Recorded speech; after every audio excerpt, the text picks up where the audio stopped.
Hello friends, कैसे हैं आप सब। तो डियर, आज का क्लास जो है ये हम लोगों का प्रैक्टिस सेट का है, जहाँ पे हम लोग कुछ इंपॉर्टेंट क्वेश्चन को डिस्कस करेंगे। स्टार्ट करते हैं डियर हम लोग आज का क्लास। पहला क्वेश्चन देखिए कि कीर्तनिया लोकनाट का संबंध किस देवता से है। श्री राम से है, श्री कृष्ण से है, गणेश से है, शिव से है। तो याद रखिएगा कीर्तनिया लोकनाट का संबंध जो है ना ये आपका श्री कृष्ण से है।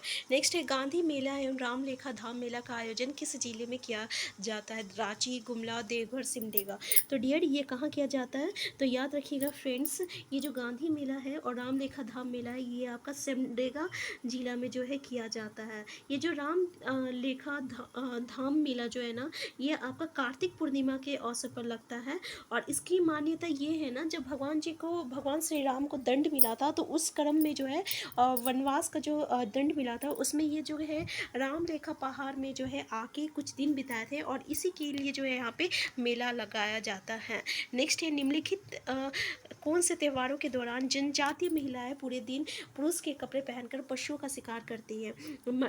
कर्मा में, सोहराय में, मक्का सिंद्रा में, इनमें से कोई नहीं। आंसर क्या हो जाएगा। तो इसका आंसर हो जाएगा एक मक्का सिंद्रा में। ठीक है, ये उराव जनजाति की एक संस्कृति परंपरा से आपका संबंधित एक त्यौहार है। और ठीक है, इसमें क्या होता है कि उराव की आत्मरक्षा, युद्ध विद्या, भोजन व अन्य जरूरतों की पूर्ति से संबंधित ये जो एक त्यौहार होता है। उराव जनजाति की लोग जो है प्रत्येक वर्ष वैसाख में, शुसेंद्रा फागुन में, फांगु सेंद्रा और वर्षा ऋतु के प्रारंभ होने पर जेठ शिकार करते हैं। ठीक है, तो ये सब आप थोड़ा याद रखिएगा। नेक्स्ट पॉइंट है आपका कि संथाली भाषा को संथाली भाषा को संविधान की 8वीं अनुसूची में कब शामिल किया गया है। तो 8वीं अनुसूची में संविधान में, ठीक है, तो याद रखिएगा कौन से संविधान संशोधन में। तो 92 संविधान संशोधन में, ठीक है, 92 92 संविधान संशोधन में 2003 के द्वारा। ठीक है, यहाँ पे बोल रहा है किसके, 1998, 2000 टू 2003। ठीक है, तो ये जो है 2003 में जो है इसका संशोधन किया गया था और 8वीं अनुसूची में जो है शामिल किया गया है। ठीक है, और संथाली भाषा के लिए पंडित रघुनाथ मुर्मू द्वारा 1981 में इसकी ओलचिकी लिपि का आविष्कार किया गया है। ठीक है, तो आपका याद रखिएगा संथाली भाषा की लिपि कौन सा है, ओलचिकी लिपि। किसके द्वारा आविष्कार किया गया है। तो रघुनाथ मुर्मू के द्वारा। कब किया गया, 1941 में किया गया है। नेक्स्ट है मुंडारी प्राइमर के लेखक कौन है। ए नाइट्रेट, मिखाइल तिग्गा, एस.सी. राय और जेसी वेटली। तो आंसर क्या हो जाएगा इसका। तो इसका आंसर हो जाएगा आपका, याद रखिएगा, मुंडारी प्राइमर के जो लेखक है ना ये आपका जेसी वेटली है। ठीक है, और इसकी रचना कब हुई थी। तो 1873 में हुई थी। ठीक है, 1873 में। अगर हम लोग ए नाइट्रोट की बात करें तो मुंडारी ग्रामर, यहाँ पे देखिए मुंडारी प्राइमर तो जेसी वेटली, और मुंडारी ग्रामर की बात करें तो ए नाइट्रेट होगा। ठीक है, और अगर हम एस.सी. राय की बात करें तो आपका मुंडाज एंड देयर कंट्री के लेखक जो है ना ये आपका एस.सी. राय है। नेक्स्ट है एक कहानीकार, उपन्यासकार और हास्य व्यंग्यकार तथा नाटककार के रूप में महत्वपूर्ण स्थान रखने वाले राधा कृष्ण का जन्म जो है कब हुआ था। तो राधा कृष्ण का जन्म जो है कब हुआ था, याद रखिएगा 18 सितंबर 1910 में हुआ था। 18 सितंबर 1910 में हुआ था। कहाँ हुआ था, तो रांची में हुआ था। ठीक है, नेक्स्ट क्वेश्चन है निम्न में से कौन सा छोटा नागपुर के हल्दी घाटी के नाम से भी जाना जाता है। सांडा को, देवघर को, फेंड्रा को, कोड़ाम्बे को। तो हल्दी घाटी याद रखिएगा ये गुमला जिला में स्थित है आपका कोड़ाम्बे। ठीक है, कोड़ाम्बे को छोटा नागपुर झारखंड की हल्दी घाटी के नाम से हम लोग जानते हैं। यहाँ पे जो है नागवंशी और जो रक्सील सेना जो है इनके बीच जो है एक युद्ध हुआ था और यहाँ पे एक हल्दी घाटी मंदिर भी है, तो इसको हम लोग हल्दी घाटी के नाम से जानते हैं। नेक्स्ट है निम्नलिखित जिलों में से कौन से जिले में दोवर घाटी स्थित है। पाकुड़ में, गुमला में, गिरिडीह में, कोडरमा में। तो ये देवर घाटी, सॉरी यहाँ पे दोवर हम बोल दिए थे बाय मिस्टेक। तो देवर घाटी जो है स्थित है। तो जल्दी बताइए कि कहाँ स्थित है। तो देवर घाटी जो है ना ये आपको कोडरमा जिले में स्थित है। तो डियर देवर घाटी जो है ना ये आपका कोडरमा जिला में स्थित है। याद रखिएगा कोडरमा जिला में स्थित है और ये कोडरमा जिला का ना सबसे ऊंचा स्थान है, सबसे ऊंचा स्थान है। इसकी ऊंचाई कितना है पता है, 677 मीटर है। ठीक है, तो हम लोग क्या पढ़े देवर घाटी के बारे में कि देवर घाटी जो है कोडरमा जिला में है और ये सबसे ऊंची स्थान पे है। और इसकी ऊंचाई जो है लगभग 677 मीटर है। नेक्स्ट है रजप्पा रामगढ़ में किस देवी की मंदिर है। सरस्वती की है, पार्वती की है, लक्ष्मी की है, छीन मस्तिका की है। तो देखिए छीन मस्तिका मंदिर है, ठीक है। और इससे हमेशा क्वेश्चन हमें देखने को मिलता है कि छीन मस्तिका मंदिर कहाँ है। तो छीन मस्तिका मंदिर जो है रजरप्पा में है, रामगढ़ में है। और ये देव घर जो आपका भैरवी जो है आपका सॉरी, ये जो है किस नदी के संगम पर स्थित है, ये क्वेश्चन पूछा जाता है। तो दामोदर और भैरवी नदी के संगम पर स्थित है, ठीक है। दामोदर और भैरवी नदी के संगम पे स्थित है। और एक बात इससे पूछा जाता है कि जो देश का 51 शक्तिपीठ जो है, ठीक है, उसमें से ये एक है। शक्तिपीठ पता है ना कि जिस समय शिव जी जो है माता सती का जो उस जब वो आत्मदाह कर दी थी, तो उसकी बॉडी को लेकर वो जब वो तांडव कर रहे थे, तो उनकी बॉडी जो है ना अलग अलग जगह पे गिरा था। तो उसमें से जो इनकी जांग जो है ना इसी जगह पे गिरा था। तो इसलिए ये 51 शक्तिपीठों में से, भारत के 51 शक्तिपीठों में से छीन मस्तिका मंदिर जो है एक है, ठीक है। नेक्स्ट है झारखंड के किस जिले में प्रधानमंत्री नरेंद्र मोदी द्वारा लाइट हाउस परियोजना की शुरुआत की गई है। रांची, धनबाद, बोकारो, खूंटी। आंसर क्या हो जाएगा डियर? तो आंसर हो जाएगा आपका आंसर ए, रांची में। कब हुआ था? तो 1 जनवरी 2021 में हुआ था। कब हुआ था? 1 जनवरी 2021 में हुआ था। इसके तहत क्या किया गया था ना, अंतर्गत नागरिक को सस्ता, मजबूत एवं दुकान से ही जो है आपका घर मुहैया घर दिया जा रहा था, ठीक है।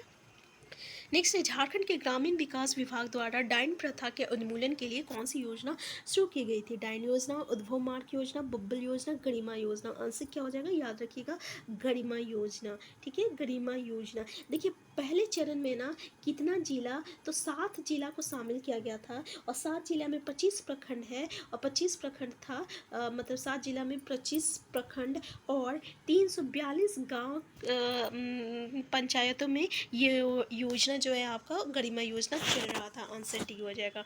नेक्स्ट है पशुओं के लिए आइडेंटिफिकेशन नंबर योजना का प्रारंभ कब किया गया था। 17 में, 20 में, 14 में, 16 में। आंसर क्या हो जाएगा? तो इसका आंसर हो जाएगा आपका आंसर है 2017 में किया गया था। किसके द्वारा किया गया था ये याद रखिएगा, JSIACB के द्वारा किया गया था। और इस योजना के तहत जो है ना गाय को जो है 12 नंबर का एक यूनिक कोड दिया जाता था, ठीक है।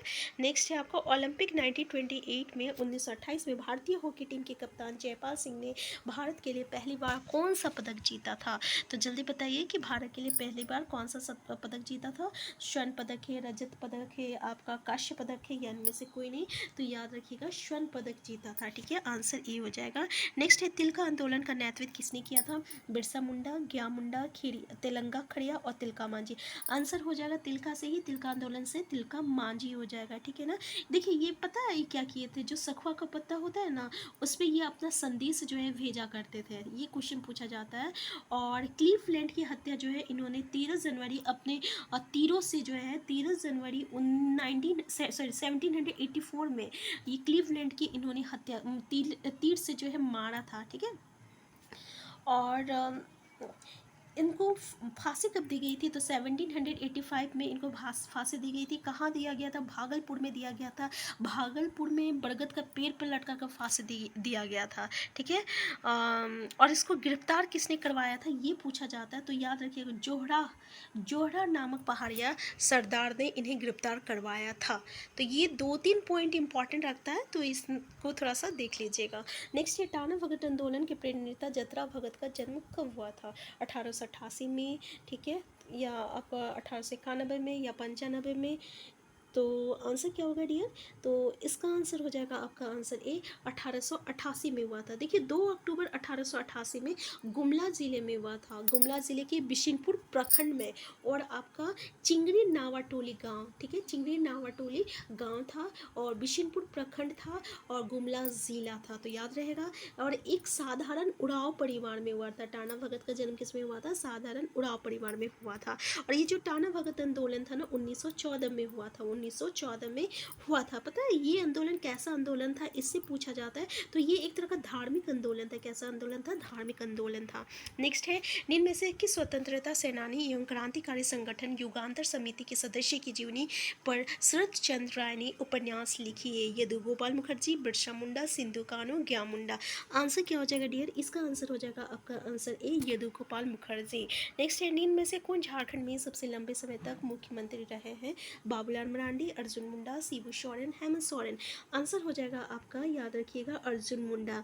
पता है अर्जुन मुंडा 3 बार पूरे मुख्यमंत्री रहे हैं और दूसरी बार दूसरे मुख्यमंत्री थे और पूरे 3 बार मुख्यमंत्री रह चुके थे, जो कि पहली बार जो थे 18 मार्च 2003 से लेकर 2 मार्च 2005 तक थे। ठीक है, फिर इसके बाद फिर दूसरी बार जो है 12 मार्च 2005 से लेकर आपका 18 सितंबर 2006 तक थे। फिर तीसरी बार जो थे ये 11 सितंबर 2010 से लेकर 8 जनवरी 2013 तक थे। तो सबसे लंबे समय तक किसने कौन था? अर्जुन मुंडा था, 3 बार था। नेक्स्ट है आपका झारखंड देश एक विधाकीय राज्य है, यानी एक सदनीय है, द्विसदनीय है, त्रिसदनीय है, चतुर्सदनीय है। क्या हो जाएगा आंसर? तो याद रखिएगा एकल सदनीय है। ठीक है, एकल सदनीय है, याद रखिएगा। और इसमें आपका निर्वाचित सदस्य की संख्या कितना है? तो 81 है, ये भी याद रखिएगा। नेक्स्ट है झारखंड आर्थिक सर्वेक्षण के अनुसार वित्त वर्ष 2021-22 में वर्ष 2020 और 21 की जीएसडीपी की तुलना में कितने प्रतिशत की वृद्धि का अनुमान लगाया गया है? कितने प्रतिशत वृद्धि का? 4.1, 2.3, 2.3, 6.5, 8.8। आंसर क्या हो जाएगा? इसका आंसर हो जाएगा आपका 8.8%। नेक्स्ट क्वेश्चन है आपका कि आईपीएल 2022 के नीलामी झारखंड के खिलाड़ी एवं आईपीएल टीम का कौन सा संयोजन सही नहीं है? तो देखिए इसमें कौन सा संयोजन सही नहीं बोल रहा है। तो ईशान किशन जो है मुंबई इंडियंस से, शहबाज नदीम लखनऊ सुपर जॉइंट से हैं, और ये जो है आपका वरुण एन ये चेन्नई सुपर किंग्स से है। तो ये चेन्नई सुपर किंग्स से नहीं है।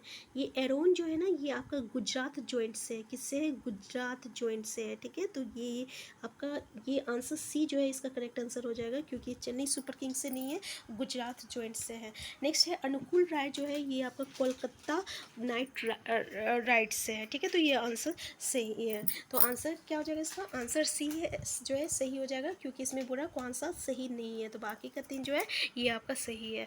तो डियर आज के क्लास हम यहीं तक रखते हैं। नेक्स्ट क्लास में हम लोग किसी टॉपिक को डिस्कस करेंगे। तो यहाँ पे हम लोग प्रैक्टिस सेट के साथ साथ जो है हर एक टॉपिक को हम लोग के सिलेबस के अकॉर्डिंग एक टॉपिक को यहाँ पर डिस्कस करते हैं। तो अगर आप चैनल में नए हैं, चैनल को सब्सक्राइब कर लीजिएगा। वीडियो हेल्पफुल होगा तो प्लीज़ लाइक शेयर करना मत भूलिएगा। अगर आपकी कोई भी क्वेरीज होगा तो कमेंट बॉक्स में ज़रूर बताइएगा। हम फिर मिलते हैं नेक्स्ट क्लास में। Thank you.